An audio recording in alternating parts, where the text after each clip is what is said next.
The one truism that we can learn from history is that all the predictions that were made about the future, so many of them just completely missed it because you cannot think ahead to the way a complex, chaotic system will itself evolve and change the game and the nature of what it is you're predicting in the first place.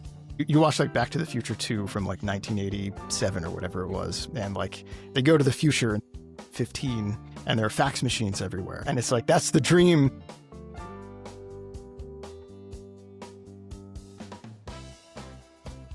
Hello, this is Alastair, and welcome back to the Venture Variety Show. This podcast is where I talk with founders, investors, and operators about the trends shaping startups, venture capital, and the future of work.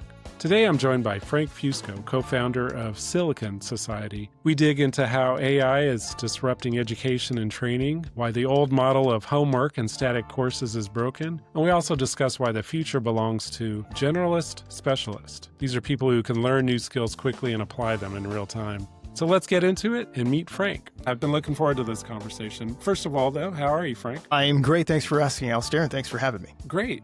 Well, tell us about your organization, Silicon Society. Yeah. So Silicon Society is essentially a new kind of community where you can just join and learn from professionals doing their job in real time. So we're very excited about what we're building. Essentially, we've never had the opportunity in history before for somebody to just watch somebody do their job and learn from that person without that person having to be a good teacher. And so we think that's the key in the future of learning and essentially of work as well. Who's the optimal customer currently for the remote learning that you provide? Yeah. Well, so it's interesting because we are actually trying to accomplish two things. On the one hand, we want individuals to be able to join this community and treat it as a community. This is a social experience at the end of the day. Mm-hmm. And so whether I'm an individual who, maybe I'm in high school, or maybe I'm in college, maybe I'm just interested in understanding what careers are out there, what kind of work is out there, what does this actually look like on the ground? I'm stuck in some curriculum right now that's been, designed years ago. And does it actually match what's happening in the market? What is the job actually like? So maybe that's what I'm interested in. So I can just join this platform. I can see it for myself. I can see people doing things in real time. Or maybe I am, I've got a job, or I'm a freelancer. I'm in the marketplace. I'm a market operator in my own sense, but I'm trying to acquire new skills. I'm trying to understand, all right, well, how do I integrate AI more effectively into my workflow? How are people doing that? How are people using Claude or ChatGPT or MCP or, AI-related workflows in their jobs productively? Maybe that's something I'm interested in. So I can essentially upskill if I already have some other skills or I already have a job. But we're also working with teams right now. So a major focus of ours is companies right now have they're in a very interesting situation where these AI tools are now simultaneously promising all of this productivity and all of this, there's a lot of promise around this, but then there's also a lot of uncertainty. Technology itself is evolving very rapidly. And in this environment as well, all of the innovation means nothing if you can't translate what you've learned effectively to your own workforce and your own staff. Is AI changing the way we're learning? Yeah, massively. I mean, you can ask any teacher who's at the ground level on this in a classroom, K through 12, or even, maybe even especially universities. And you can see how the old way that they would teach is just broken now. And it's no fault of theirs. It's the fact that this new technology is swept in and completely changed the game. There is almost no ability to assign something async anymore that AI can't do for you almost immediately. And the rapidity with which that ability entered this system and blew it up is probably unprecedented. The one truism that we can learn from history is that all the predictions that were made about the future, so many of them just completely missed it because you cannot think ahead to the way a complex, chaotic system will itself evolve and change the game and the nature of what it is you're predicting in the first place. So you go back to you watch Back to the Future 2 from 1987 or whatever it was. And they go to the future in 15 and there are fax machines everywhere. And it's that's the dream. That's the dream of the future for the 80s. It's a fax machine in every room. I'm going to be prognosticating about the future of learning and work, but ultimately we have to be humble about those predictions because we don't know how things are going to change. And they're all probably the most optimistic and the most pessimistic visions are not what will come to pass. As is often the case, I would. Right. Right. But thinking about education, Yeah.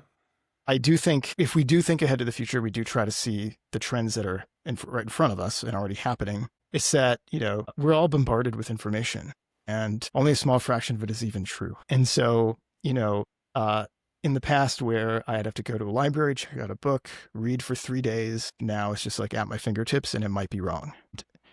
It's a totally, totally different paradigm for human life and like an operating procedure in the world and like being effective and valuable in the marketplace. If we think about learning in the context of acquiring skills that are going to be valuable so they can earn a living, I need to be aligned with what the market is demanding. So I think about the future of learning and what we should do as a society to adapt. It should be to recalibrate our goals around critical thinking. And it's less about, I'm giving this knowledge to this person. And it's more about, how do I assess and evaluate knowledge? How do I evaluate what's true? How am I armed with an operating procedure to navigate all of this information that's at my fingertips all the time that, is largely questionable? How do I advance myself in that kind of environment? So I think in a way, going back to more classical conceptions of education might be important. And then the other aspect is thinking about, I think in the old days, you had very actionable trades and skills that, you had guilds, right? Where you join this guild or this society and you would have this kind of socially driven mutual advancement kind of mindset where you would see these trades actually being practiced in real life. You would shadow those professionals. You would understand what's actually happening and in demand right now. And you would spend time learning directly from those practitioners. And so I think of those as two columns. There's the base fundamental critical thinking. And I originally have a liberal arts background. I originally went to school for English before going back to computer science. So I don't know, partially I feel like there are two columns that relate to those two things, but absolutely. I kind of have this liberal arts side of me that thinks okay, well, this critical thinking is super important and we can't lose that. And we can't lose the humanity behind what we're doing as we move forward into this AI era. And we can't just be a technocratic, scientistic society without humanity. That's Brave New World, basically. But we also need practical skills that arm us for the world that we are entering. And we can't pretend like we're going to be able to go back in time. So I would think of those two things. I would think of critical thinking operating in this kind of information-rich, veracity-poor environment, but then also indexing to actual market needs that the economy needs right now and keeping up with that. I think learning is going to change in that way, or at least should change in that way. And just going back to what you do at Silicon Society, the use cases are across the board, right? We're talking salaried workers, white collar kind of positions can use this, coders, developers, even hourly employees. Yeah, I mean, we're working with HVAC professionals. We're working with trade schools to get welders on there, plumbers. And at a time when those industries are seeing a decline, I think in incoming professionals, I believe, right? Historically, up to this point, yes, but I think a lot are predicting that there will be an influx because there are certain havens, at least for now, that AI can't really touch as effectively. And those hands-on, I'm driving in a van to somebody's house with a plunger, AI can't do that yet, and it won't be able to for some time. So those kinds of highly skilled human coordination focused, generalized tasks, even humanoid robots won't be able to do that for a while. Where do you anticipate growth in these learning services? Is there one area where you're anticipating growth or need? What does the future hold? Well, okay. I don't know if I would think of it in terms of one area, but I would think of it in terms of maybe a broader trend that we have very strong conviction about currently. Again, with all of the caveats that I've mentioned about predicting the future, I do think we're higher confidence on one thing. So, I think you can look backward in time and you can see this clear progression over time. And you can see, maybe 70 years ago or more, you'd have a career and that was your career for your life.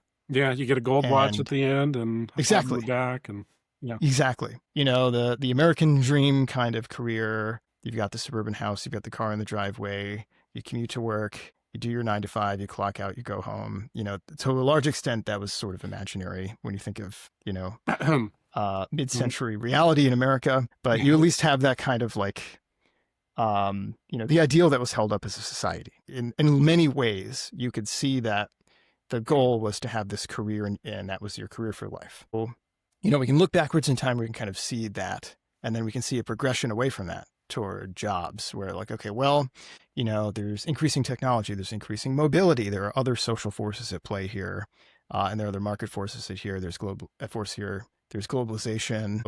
Okay, there are now factors that kind of make it so that instead of having one career for life, maybe I have a few jobs. And so we kind of have this shift from career to jobs. I was going to say, and that's possible because of, I guess you're getting to that, but it's possible because of the advantages of AI learning and using other technologies available today. And not only out of necessity, but out of availability as well. Well, sure. But I think we even saw that shift, well in advance of when AI was commercially available. I think that was just already a trend we had been seeing. But then after that, we had the rise of the gig economy. And that was really tech-enabled and globalization-driven. And so we've got these global forces where it's well, now we have access to, labor markets all over the world. And now we have the ability to coordinate that labor. But the way that I think AI is going to impact this is that you essentially have a landscape where AI will increasingly take over parts of human work, but it's really not smart enough or good enough to take over all of human work. And I think we're going to see that unevenly applied across domains. I think we're going to see, various levels of success with that experiment. But by and large, I think the trend will be companies are going to keep trying to use AI, for better or worse, to replace humans. And it's going to work in these areas and not in these areas. So it'll replace parts of human work, but leave gaps. So then the humans are basically going to have to go where the gaps are. And what that looks like in practice is AI is trained on certain areas of human work. AI takes over those.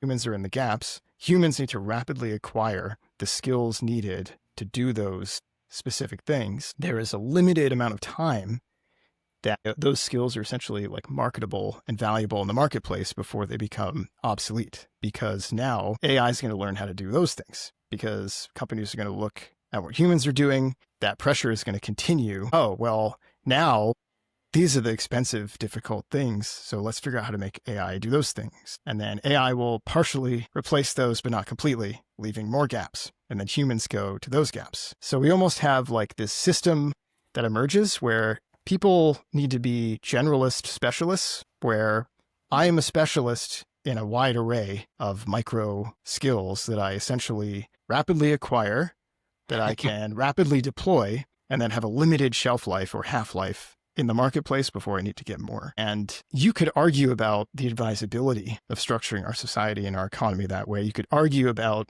whether that's a good life for people and workers in our economy and in society. But by and large, I think based on the forces that we're seeing and based on the incentive structures of companies, based on what's likely to be regulated versus not now and for some time in the future, I think it's very likely that something like that is probably where we're headed. And like I was kind of saying before, I think there are some ways that we can steer this from here, but I think that there are other things that we kind of should probably come to terms with so that we can plan for it explicitly and not be taken off guard. I think if we want a good version of this future and not a bad one, we have to be sanguine about what is ahead of us.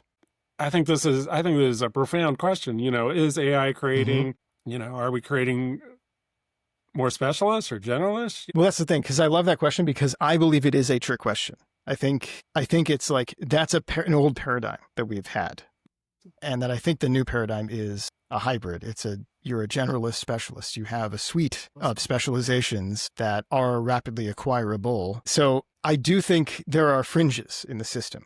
We've always needed deep specialization on certain topics. We've always needed deep human research. We've always needed basic research. I think the biggest tragedy that we could see out of AI impacting learning is like it making PhD level or PhD, the depth of like a PhD student's inquiry go extinct. I think that would be horribly, horribly tragic. And I think that is kind of the default path right now. I think universities are trying really hard and valiantly to adapt to this system, but they're not built for it, period. And, I think, we're working with universities and colleges, and we kind of recognize the social constraints and societal constraints and economic constraints that they're under. But by and large, I believe that they are operating on a model that is very, very critically out of date and out of step with what the economy needs. And I think my fear is that their default approach to this will be to kind of sacrifice the deep, long-term, pendant, sort of safer study that PhD level inquiry can produce in favor of just thinking about these rapid specializations. So like, even as I'm like talking about this microtrade thing, I do want to emphasize that I do think it's critical that as a society we protect and we value that deep study and specialization. But I do think, unfortunately, that maybe my original question shouldn't have been how is AI impacting learning, but more how AI is impacting knowledge. Winding down here, any final thoughts, Frank? Well, that's a dangerous question because I have so many after this conversation, so many things I would love to get to. I think the biggest thing is that, that transition that we saw and the original state where you could have just a career, that came from a certain stability that translated to higher ed, for example, where, I had time. I could go to get a 4-year degree and emerge at the end of those 4 years. And I could kind of trust that by the time 4 years had passed, what I learned was still applicable and valuable. And I do think one of the core fundamental things that we're facing now is that that's not true anymore. And both that time gap and some other critical gaps between our systems of learning and our systems of working have separated those domains in a way that is critical and almost an emergency, given the nature and speed and rapidity with which these technologies are coming in and disrupting society. And I think ultimately our goal at Silicon Society is to try to merge those domains. I think the future of learning, the future of working are the same future. And I think that if you want to be an effective worker or you want to learn effectively, that I think we need to try to align those domains as much as possible in ways that empower people. I was trying to think of another Back to the Future prediction that we could use as an analogy here. It's safe to say that that Doc Brown and Marty never never envisioned the impact of AI. Who knows what's going to happen in the months to come and the years to come? Well, Frank Fusco from Silicon Society, really appreciate your time here, and thanks so much for sharing your thoughts. Thanks so much for having me. That was Frank Fusco of Silicon Society, and my big takeaway is that the future of learning and the future of work are already converging and overlapping, and that teams that can teach and adapt in real time will have the edge. So if you enjoyed this conversation, please give it a thumbs up and follow the Venture Variety Show on Substack, YouTube, or wherever you tune into podcasts. And to learn more about Frank's work, head over to siliconsociety.org. That's it for now. Thanks for listening, and I'll see you next time.